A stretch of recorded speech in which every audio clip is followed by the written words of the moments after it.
thatmovieguyUK. As you can tell, the shelf is kind of empty because I thought I'd give you a Blu Ray update. Yes, I have not been on for about 2 weeks, but I really didn't want to review The Meg in video form because I don't think it deserved a video review. My written review is on my website, so read it if you want to. But yeah, I just didn't want to waste my time. And to be honest, I haven't found many good movies to really talk about on this channel for the last couple of weeks. August is one of those months where you're just like, oh, wow, there's just pure schnitzel everywhere. And yeah, it's just irritating. And then obviously I've been quite busy because Venice plans are coming and I'm doing a lot of reading and rewatching filmmakers' movies before I go because I have a lot of prep to do. And also, London Film Festival, we are coming back. Press accreditation is sorted, so that is a future discussion thing. So, on to Blu-rays. Obviously, you need to remember this is like what I bought in 3 months, I would say. So since from the last one was about March, April time, so it's been a while. It has been a while. As much as I was anticipating Claire Denis to be in Venice, High Life is not at Venice, but I still bought Bastards, which I have yet to see. I'm a big fan of Vincent Lindon, who's a French actor that I really like, and I kind of am anticipating something interesting, nonetheless. A couple of months ago, I watched Leos Carax's Holy Motors, and to my biggest shame, I have never watched any of his movies prior. Now, I have been diving into his body of work, and I got Boy Meets Girl with Denis Lavant. I think this is a very interesting, romantic, very twisted kind of movie. I am severely trying to mentally prepare myself to go and see Gaspar Noé's Climax in September. I am a big fan of Noé's films, and I've found it very difficult to get any of his Blu-rays in the UK because they don't exist. So I've been going here, there and everywhere to try and find some. I did actually get the German release of Enter the Void. Enter the Void will give you a headache. Enter the Void will make you feel like you're on drugs.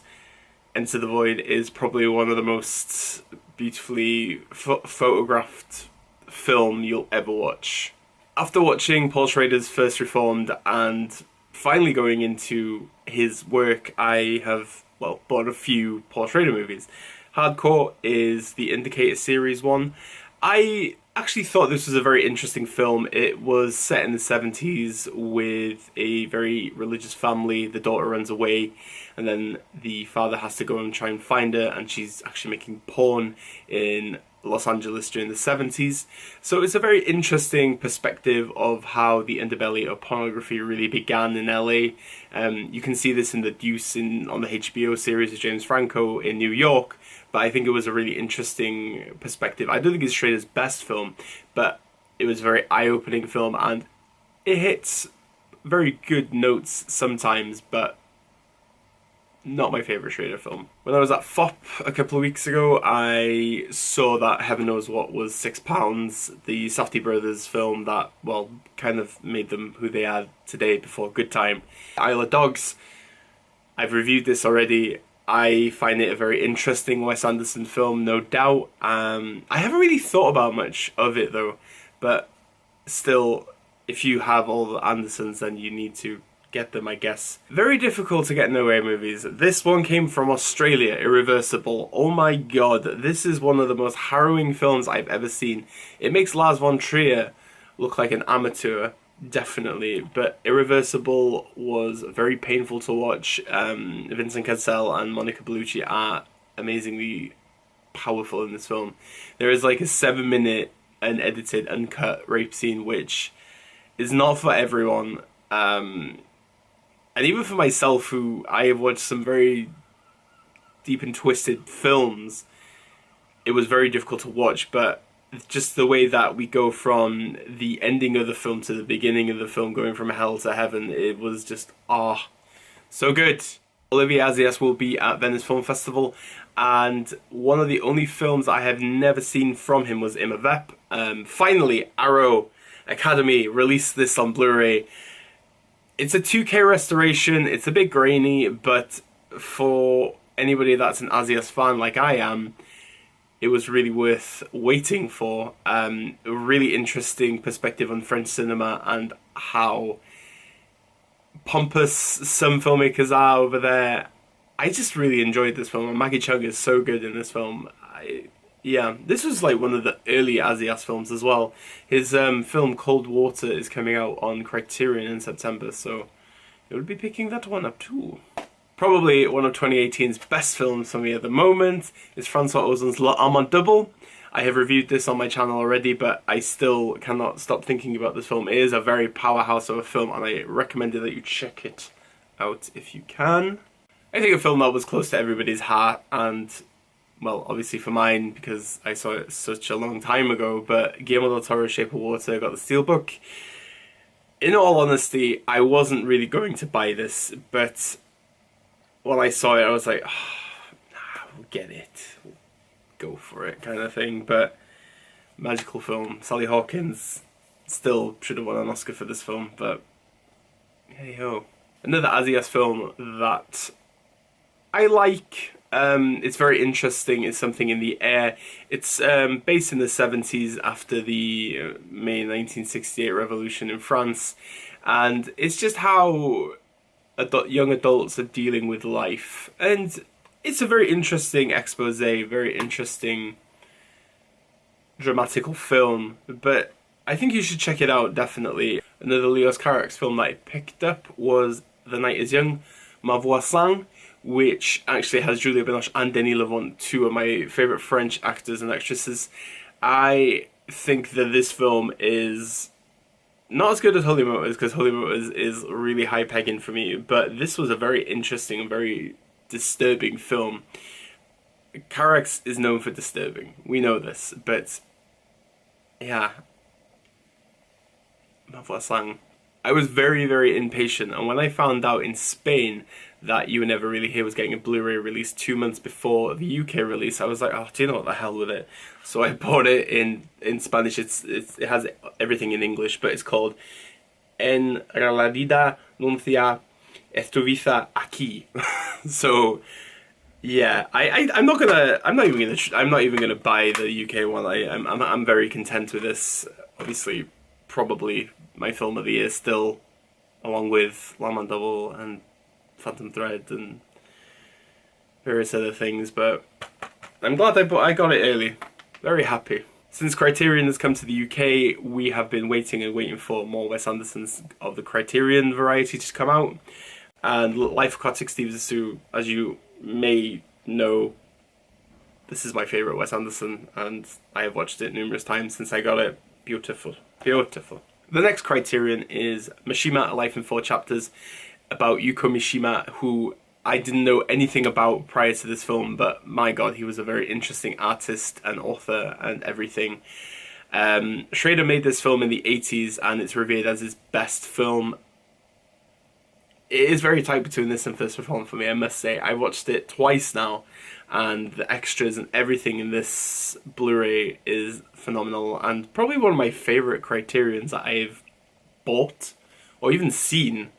But very powerful film, very interesting film. You don't learn much about Mishima, but you learn more about his mind. But if you want to watch a biography, I would recommend watch a biography on YouTube after you've watched this film, because if you're not interested in this film, you won't be interested in Mishima's life, definitely. During the last Criterion sale, a lot of people were telling me you need to get Edward Yang's Yi. So I bought it. I have yet to see it, but from all I've heard, it's very good. So we'll leave it at that for now. Not enough Cronenberg films are on Blu-ray, and as you know, I am a massive David Cronenberg fan. Dead Ringers is a film that I really do like. It's not his best, but I enjoy it, and I've rewatched it a few times in my life, but there is no Blu-ray in the UK, and the DVDs are extortionately expensive. And I know a lot of people tell you that ITV Studios do not release very good Blu-rays. They just chuck them out, and there's not much love. But I did get Dead Ringers in this form. I don't know, I haven't watched it yet, but I have not heard good things about this transfer, so stay tuned. I picked up Kon Ichikawa's An Actor's Revenge. This is the BFI release. I got it for £8, which I was quite happy with. I'm a big fan of Japanese cinema, as you may know, but I have yet to see this film. But again, reviewed. Probably Paul Schrader's most famously, most popular kind of popcorn movie is Cat People with Malcolm McDowell. Kind of a rehash of the original 1940s Cat People.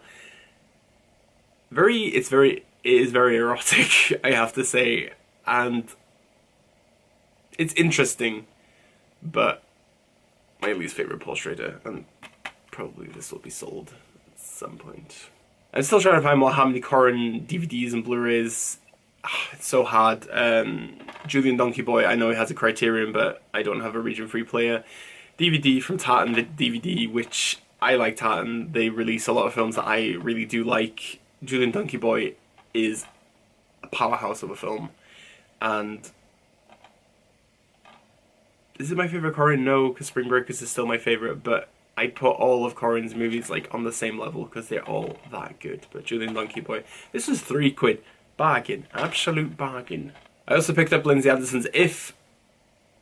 Not seen it. I'm trying to get more into Hong Sang-soo. Also, Arrow Academy released this double pack of Woman is Future Man and Tale of Cinema. I have not seen them yet. Sorry. Pure bargain. Onibaba. Been dying to see this for such a long time. Still not seen it, so sorry. My first indicator, and hopefully not the last, but Existence, finally on Blu Ray. Very fucked up sci-fi. Loved it. I've seen it quite a few times now, but this is a good one. Probably the greatest ending to cinema of all time, Beau Travail by Claire Denis, another one that I am a big admirer of. I am growing day by day admiring this film a lot more. I didn't really like it the first time, but I understand it a lot more now. If you are like really into French cinema, Beau Travail is like one of these like pantheons of the genre that you need to go and see and watch. Last but not least, on Tartan DVD, I got The Idiots from Lars von Trier. This is fucking obscure as hell. I think this was the film that Matt Camo got kicked out of Cannes for, because he just was heckling through the whole thing, and because he hated it that much. But for me, I think it's a very interesting observational film about humanity by von Trier, and honestly, I can't get enough of watching it. I think it's funny, but it's very thought-provoking at the same time. That is everything that I've bought I think I've bought in the last 3-4 months. Yeah, it's been kind of crazy. Again, apologies for the lack of videos, but hopefully this Blu-ray update has helped you in knowing more about my mind of cinema. But I'm not going to promise a review of anything this week. Maybe Equalizer 2 if I have the energy to go, but 1,000,000,000% that Black Klansman will be next week. I have rewatched a crap ton of Spike Lee movies in the last couple of weeks because I am really geared up for this film. But my Venice plans are taking over and have been prioritized really. I have been reading, rewatching, watching new movies of these directors that are going to be at Venice. Obviously, because of my accreditation, I will be able to go to press conferences and hopefully do a few interviews with some people, maybe or may not, we'll see. But I just wanted to be as productive and as successful as I can, because I am there for 8 days and I am there for the biggest chunk of the big films. At the moment, I think I'm going to miss First Man because I will not be there in time to go and see it. But I am 100% going to see Roma and The Favourite, I would say, 5 hours after I arrive in Venice. And like I said, LFF is also on the way, and I won't be at LFF for long. I'm only there for 4 days this year, because I think, and the probabilities of me seeing most of the films that are going to be playing there because of Venice, I was like, but I still want to go down because I love the atmosphere there. It is always good to catch up with friends and meet new friends. And yeah, there we go. So all I can say now is Diolch, danke, obrigado, merci beaucoup, arigato, danke schön, bitte schön, all the shuns. And obviously, never change.